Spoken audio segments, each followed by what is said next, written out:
This video is all about how we add and subtract with fractions. So before we start to look at how we add and subtract, I just want to remind you of one of the key processes with fractions, and that is the idea of an equivalent fraction. What the word equivalent means is the same value of a fraction but written in a slightly different way. So for example, we've got a fraction of 3/4. A fraction that is equivalent to 3/4 would be 9/12. And the way in which I've got that is I've times the bottom of the fraction by 3, and to keep it equivalent, to keep it balanced, we have to times the top of the fraction by 3 also. So 3/4 and 9/12 are the same fraction, just written in a slightly different form, and we call that equivalent. For the next fraction, we're going to look at fractions out of 20. So if we think about how many 4s there are in 20, then I'm going back to that original fraction. I'm going to times that by 5, because 4 5s make 20. And so I have to times the original 3 by 5 also, and that gives me 15 out of 20. So these fractions are all equivalent to one another. And what an equivalent fraction does is it's just a different way of representing the same fraction. And we use this as part of our method of adding and subtracting with fractions. So I've got 3 examples I want to take you through now. Starting off very easy, then a medium difficulty, then a slightly harder difficulty. So the first one is when we add fractions with a common denominator. So this tells you how many parts you've split something up into. So 3/5 and 1/5 means you've got 3 out of 5 and 1 out of 5.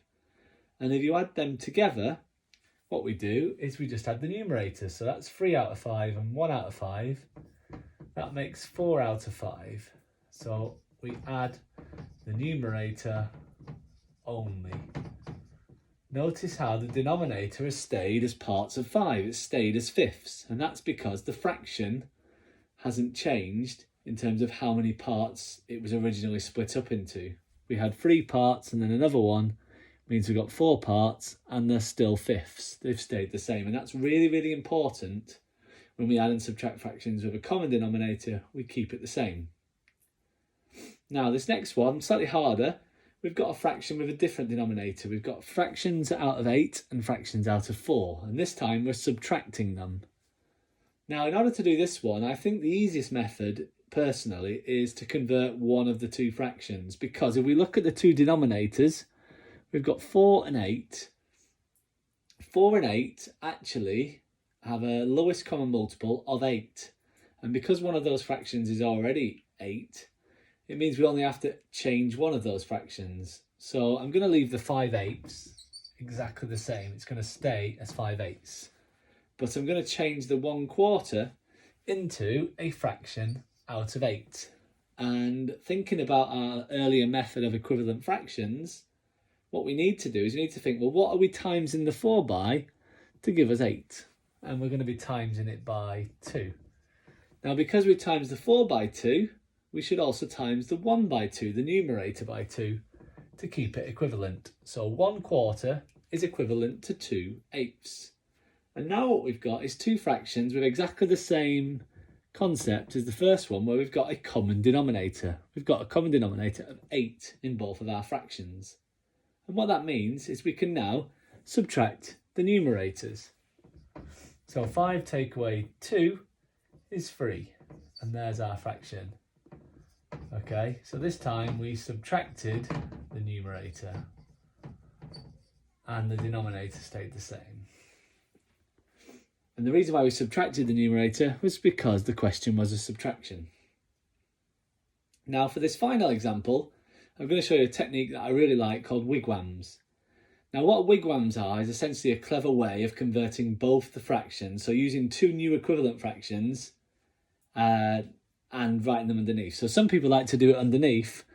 I kind of like to do it just using like a little representation, a visual representation to help me out. So what I do is I draw a wigwam on the sign, and the wigwam just shows you which things you're going to times together.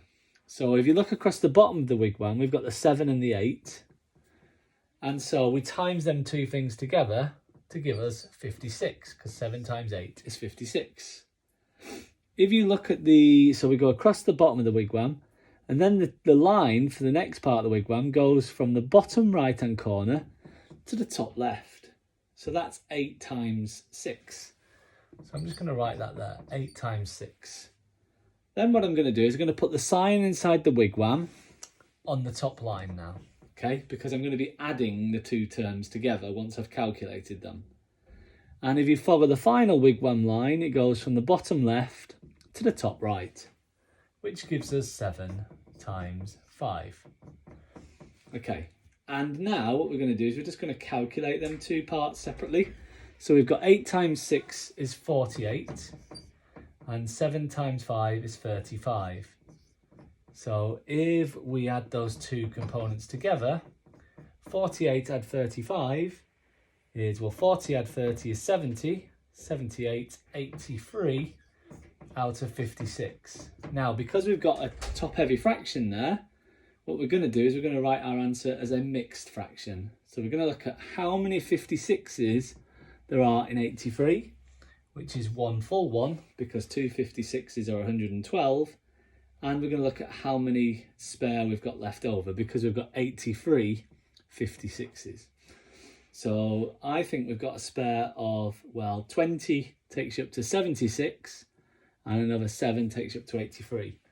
So we've got 27 over 56. So our answer is one full one and 27 over 56.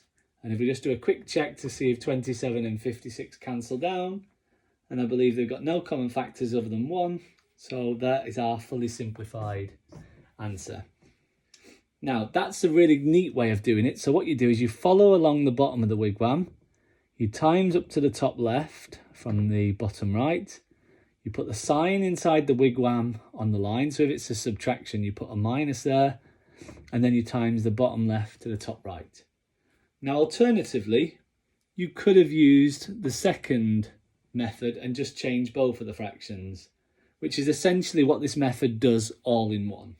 So you could have written two new fractions out of 56 down here and then added them together, and essentially what you would have done is ended up with the same solution. So that is how we add and subtract with fractions.